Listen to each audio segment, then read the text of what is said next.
théorie, on peut se promener nu chez soi. Une fois la porte de la maison refermée, nous voilà passer de l'espace public à l'espace privé, et libre à nous de tomber la chemise, le soutif et le pantalon, de nous jeter dans le canapé en toute sérénité. Fini les conventions sociales, la ceinture, cette censure, l'élastique est toxique, les bretelles trop cruelles. Enfin, à poil, on est au poil. Mais ça, c'est en théorie. Parce qu'en pratique, on ne peut pas faire n'importe quoi chez soi.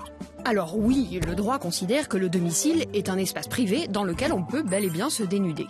Mais tout ce qui est perceptible et donc notamment visible depuis l'extérieur sort de l'espace privé et bascule vers le public. La frontière public-privé n'est donc pas uniquement matérielle ou spatiale, ce n'est pas la porte, le mur ou la fenêtre, mais elle est perceptive. Autrement dit, à poil devant la fenêtre, ce n'est pas la même chose qu'à poil devant la fenêtre, mais les rideaux tirés. Je vous vois déjà pinailler. À partir de quand est-on nu? Allez, on peut bien se balader en slip sur son balcon, non? Chose remarquable, le droit français ne définit pas la nudité et ne spécifie pas de superficie ou de partie du corps à couvrir.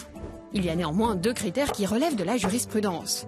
Le premier est celui de l'exhibition sexuelle, façon satire sous son impair. Le second est anatomique. On ne montre pas ses fesses, on ne montre pas ses organes génitaux et on ne montre pas sa poitrine. Enfin, il y a ceux qui peuvent montrer leur poitrine et d'autres qui n'ont pas le droit. Et pourquoi donc? Parce que la société est sexiste, Gérard. Donc pour répondre, est-ce qu'on peut parader en slip sur son balcon? Oui et non. Certes, la nudité s'arrête quand on enfile des sous-vêtements, donc en slip sur le balcon, ça passe. À moins qu'on ne soit en train de mimer ou de performer un acte sexuel. Et là, ça ne passe plus. Un peu de bon sens, les amis. Et pour les exhibos en herbe et autres amateurs de la déambulation nature-peinture, vous pouvez toujours le tenter, mais c'est à vos risques et périls.